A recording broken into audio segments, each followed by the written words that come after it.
നമ്മൾ മനസ്സിലാക്കാത്ത രാഷ്ട്രീയം, ഞാൻ വ്യവസായിയായിട്ടുള്ള ആൾ രാഷ്ട്രീയം ഈ 5 വർഷം കൊണ്ട് പഠിച്ചു എന്നുള്ളതാണ്. ഇതിൽ നമ്മുടെ ഈ പഞ്ചായത്ത് മാത്രമല്ല, കേരളത്തിലുള്ള ഇന്ത്യയിലുള്ള എല്ലാ പഞ്ചായത്തുകളും ഇതുപോലെ മെച്ചത്തിയിട്ട് വരുത്താൻ പറ്റും. ഒരു സംസ്ഥാനവും രാജ്യവും നമുക്ക് മെച്ചത്തിയിട്ട് വരുത്താൻ പറ്റും. ഇതിൻ്റെ ഏറ്റവും വലിയൊരു പ്രശ്നം എന്ന് പറയുന്നത് കറപ്ഷനാണത്. കറപ്ഷൻ നമ്മൾ നിർമ്മാർജ്ജനം ചെയ്തു കഴിഞ്ഞാൽ 80% പ്രശ്നവും പഞ്ചായത്തായാലും ശരി, മുനിസിപ്പാലിറ്റി ആയാലും ശരി, സംസ്ഥാനമായാലും ഇന്ത്യ ആയാലും രാജ്യമായാലും 80% പ്രശ്നങ്ങളും പരിഹരിച്ചു എന്നുള്ളതാണത്.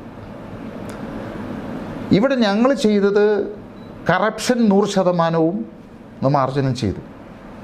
2, ഞങ്ങൾ എല്ലാം ഒരു ദീർഘവീക്ഷണത്തോടു കൂടി, അതാണ് നമ്മുടെ സംസ്ഥാനത്തും ഇന്ത്യയിലും ഒന്നും ഇല്ലാത്തൊരു സംഭവം. അതാണ് ദീർഘവീക്ഷണമില്ല.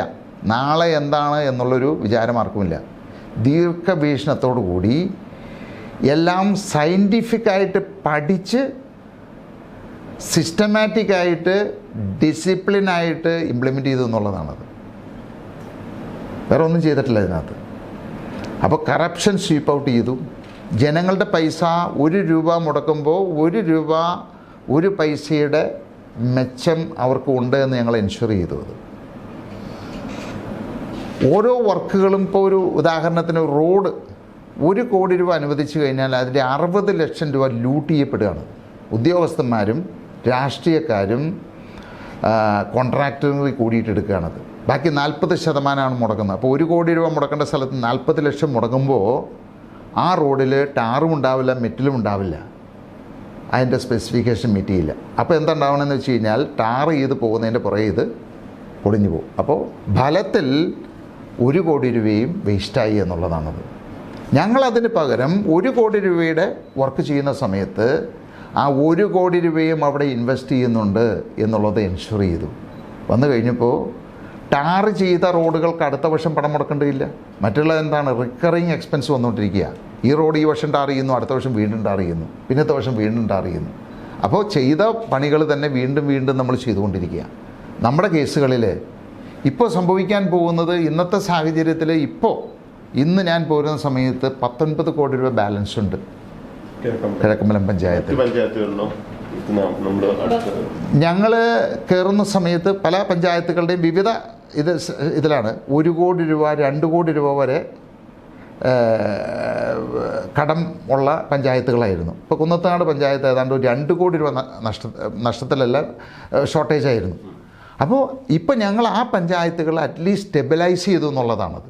കടം ഇല്ലാതെ പദ്ധതി മുന്നോട്ട് പോകാനായിട്ടുള്ള സാഹചര്യം 2 വർഷത്തിനകം കൊണ്ടുവന്നു. പക്ഷേ ഞങ്ങൾ ഭരണം പൂർത്തിയാക്കുന്ന സാഹചര്യത്തിൽ മറ്റ് 3 പഞ്ചായത്തുകളിലും ഇതേപോലെ തന്നെ ഈ 13 കോടി മെച്ചം കൊണ്ടുവരാൻ പറ്റിയില്ലെങ്കിലും മിച്ചത്തിൽ കോടികളുടെ മെച്ചം ആക്കിയിട്ട് ഞങ്ങൾ പൂർത്തിയാക്കുള്ളൂ. ഈ 20-ലെ ഇലക്ഷന് കേരളത്തെ മൊത്തം ഞെട്ടിച്ചിരുന്നു. 4 പഞ്ചായത്തും 2020 പിടിച്ചെടുക്കുകയാണ് ചെയ്തത്. ഒരു പുതിയൊരു പൊളിറ്റിക്കൽ ഒരു പാർട്ടിയുടെ ഒരു ഉദയം എന്നൊക്കെ നമ്മൾ വിചാരിച്ചിരുന്ന ഒരു സമയമുണ്ട്. എന്നാൽ അസംബ്ലി ഇലക്ഷൻ വന്നപ്പോൾ ആ ഒരു കൈൻഡ് ഓഫ് പെർഫോമൻസ് 2020 കാഴ്ചവെക്കാൻ സാധിച്ചില്ല. എന്താ സംഭവിച്ചത് അസംബ്ലി ഇലക്ഷൻ? അല്ല, നമുക്ക് ഈ ഒരു പഞ്ചായത്തിൽ നിന്ന് സമീപ പഞ്ചായത്തുകളിലേക്കാണ് ഞങ്ങൾ 20-ൽ പോയത്. അത് 20 നവംബർ എൻഡോഡിലാണ് നമ്മുടെ ഈ പഞ്ചായത്ത് ഇലക്ഷൻ നടന്നത്. അതിനെ തുടർന്ന് ഏപ്രിൽ മാസത്തിലാണ് നമ്മുടെ അസംബ്ലി ഇലക്ഷൻ നടക്കുന്നത്. അതായത് 4.5 മാസത്തിനുള്ളിൽ ഈ അടുത്ത ഇലക്ഷൻ നടക്കുകയാണത്. അപ്പോൾ ഞങ്ങൾക്ക് ഈ തെരഞ്ഞെടുപ്പിന് ശേഷം ഒരു അസംബ്ലി ഇലക്ഷനെ നേരിടാനായിട്ടുള്ള ഒരു തയ്യാറെടുപ്പോ അതിന് വേണ്ടിയിട്ടുള്ള രീതിയിൽ ഞങ്ങൾ ശക്തി ആർജിച്ചില്ല എന്നുള്ളതാണത്. അപ്പോൾ ഞങ്ങൾക്ക് 15-ൽ ഞങ്ങൾ പഞ്ചായത്തിൽ മത്സരിച്ചു. അതിൻ്റെ പരിചയം വെച്ചിട്ടാണ് ഞങ്ങൾ സമീപ പഞ്ചായത്തുകളെല്ലാം മത്സരിച്ചത്. 4 പഞ്ചായത്തുകൾ ഞങ്ങൾ മത്സരിച്ചു. 4 പഞ്ചായത്ത് മത്സരിച്ചിടത്തെല്ലാം ഞങ്ങൾ ജയിക്കുകയും ചെയ്തു.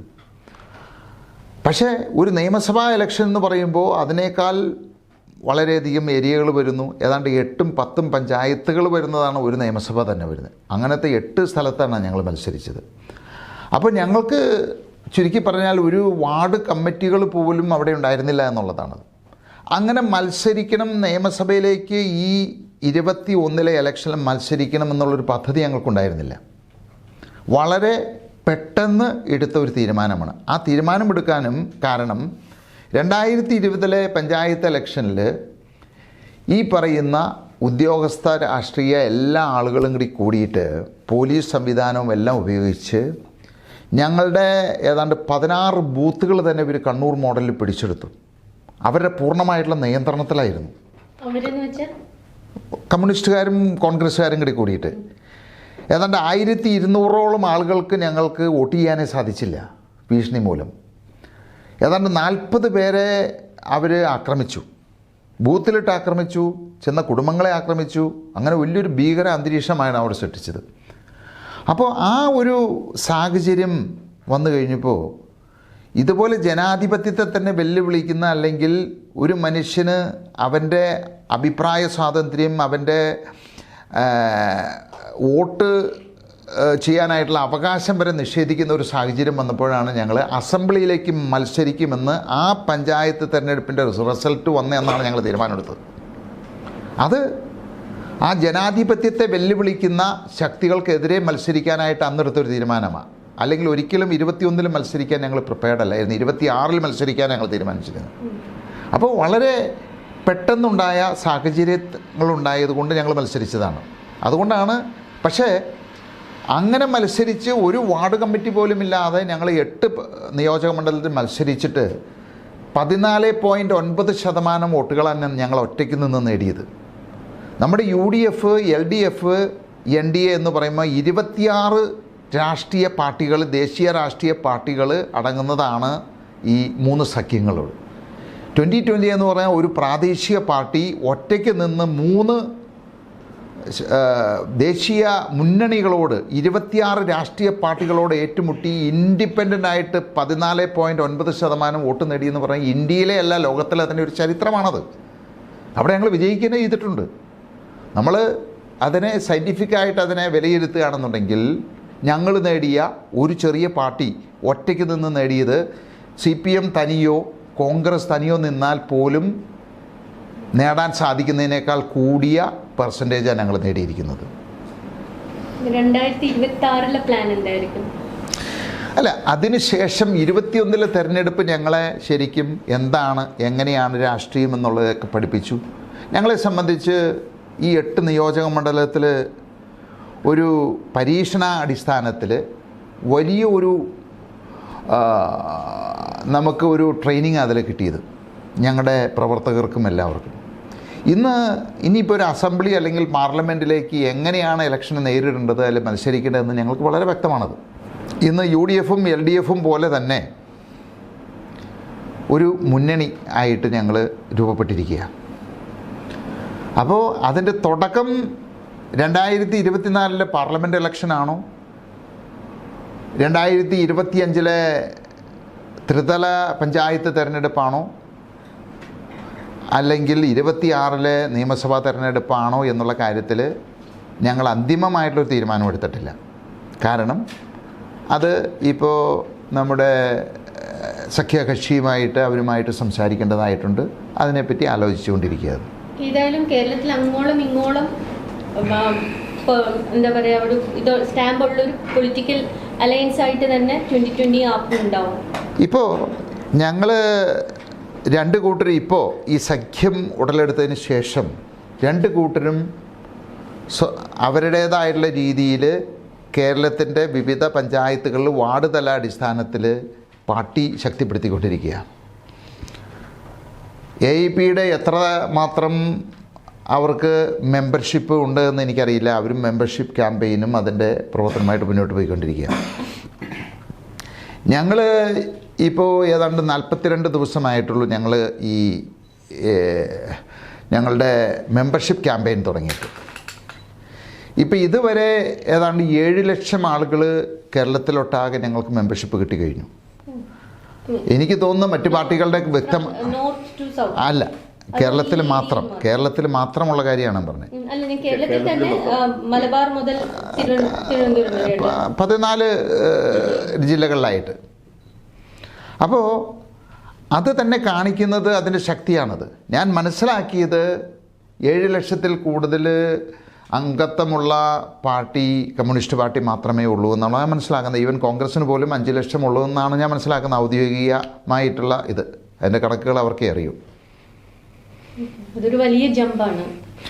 അല്ല, ആളുകൾ നമ്മളിപ്പോൾ എത്രത്തോളം ഒരു മാറ്റം ആഗ്രഹിക്കുന്നു എന്നുള്ളതിൻ്റെ ഒരു തെളിവാണത്. നമ്മളിപ്പോൾ സാധാരണ രീതിയിൽ ചില ക്ലാസ്സുകളിൽ മാത്രമായിരിക്കും ചില രാഷ്ട്രീയ പാർട്ടികളുടെ അവരുടെ സാന്നിധ്യം. പക്ഷേ ഞങ്ങളുടെ ഒരു സർവേ നടത്തി കഴിഞ്ഞാൽ വളരെ ഉയർന്ന തലത്തിൽ ജഡ്ജസായിരുന്ന ആളുകൾ, ജഡ്ജസായിട്ടിരിക്കുന്ന ആളുകൾ, IPS ആളുകൾ, IAS ആളുകൾ, വളരെ ഉയർന്ന ഉദ്യോഗത്തിലിരിക്കുന്ന ആളുകൾ മുതൽ വളരെ താഴേക്ക് കിടക്കുന്ന, ഞാനിപ്പോൾ ഈ വരുന്ന സമയത്ത് കലൂര് വന്നു കഴിഞ്ഞപ്പോൾ എൻ്റെ സ്ക്രീൻ കട്ടൻ ഞാൻ ഒന്ന് താഴ്ത്തിയിട്ടു. ഒരു ഓട്ടോറിക്ഷക്കാരൻ സൈഡിൽ ഇങ്ങനെ നിൽക്കുക. അയാൾ എന്നെ കാറിലിരിക്കുന്നതുകൊണ്ട് തന്നെ എന്നെ റെക്കഗ്നൈസ് ചെയ്തു, കൈ പൊക്കി കാണിച്ചു, ഞാനും വിഷ് ചെയ്തു, തിരിച്ച് വിഷ് ചെയ്തു എന്നുള്ളതാണത്. അപ്പോൾ നമ്മുടെ എത്രത്തോളം റൂട്ട് ലെവലിലേക്ക്, ഗ്രാസ് റൂട്ട് ലെവലിലേക്ക് പോയിരിക്കുന്നു എന്നുള്ളതാണ്. ഞാനിപ്പോൾ ഇതിനേക്കാൾ, കേരളത്തിലുള്ളതിനേക്കാൾ കൂടുതൽ നമ്മുടെ വിദേശ മലയാളികൾ, നിവൃത്തികേട് കൊണ്ട് ഈ രാജ്യം വിട്ടു പോകേണ്ടി വന്ന നമ്മുടെ മലയാളികൾ, അവരാണ് ഏറ്റവും കൂടുതൽ 2020 സപ്പോർട്ട് ചെയ്യുന്നത്.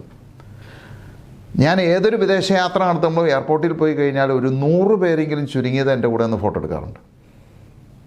അതെല്ലാം ഈ യാത്ര ചെയ്യുന്ന ആളുകളാണത്. അവരെല്ലാം വിദേശത്ത് പല കാരണങ്ങളും കൊണ്ടും ജോലി ചെയ്തും അല്ലെങ്കിൽ അങ്ങോട്ട് സ്ഥലം സെറ്റിൽ ചെയ്തിരിക്കുന്ന ആളുകളാണ്. നമ്മൾ ദുബായിലോ അല്ലെങ്കിൽ മലയാളികൾ കൂടുതലുള്ള ന്യൂയോർക്കിലോ അല്ലെങ്കിൽ ഇവിടെയൊക്കെ എവിടെയെങ്കിലും പോയി ഒരു റെസ്റ്റോറൻറ്റിൽ ഇരുന്ന് കഴിഞ്ഞാൽ ഒരു 10 പേരെങ്കിലും വന്നപ്പോൾ അവിടെ വന്ന് നമ്മളെ കണ്ടുപിടിച്ച് വിഷ് ചെയ്യും. അപ്പോൾ നമ്മൾ മനസ്സിലാക്കുന്നത് അത് ജനങ്ങളുടെ, അല്ലെങ്കിൽ കേരളത്തിലെ ജനങ്ങളുടെ, മലയാളികളുടെ പൾസാണ് കാണുന്നത്. അവർക്കൊന്നും വോട്ടില്ല, പക്ഷേ അവരുടെ മനസ്സാണ് നമ്മളതിൽ നിന്ന് റീഡ് ചെയ്യുന്നത്. അപ്പോൾ ഒരു മാറ്റം ആഗ്രഹിക്കുന്നു. ഇവിടെ ഇടത് ജയിക്കുന്നു, വലത് ജയിക്കുന്നു. ശരിക്കും പറഞ്ഞു കഴിഞ്ഞാൽ നിവൃത്തികേട് കൊണ്ട് മറ്റ് ഒരു ഓപ്ഷനും ഇല്ലാത്തത് കൊണ്ട് ഇടതിന് അല്ലെങ്കിൽ വലതിന് വോട്ട് ചെയ്യാൻ നമ്മൾ വിധിക്കപ്പെട്ട ആളുകളാണ് കേരളീയർ.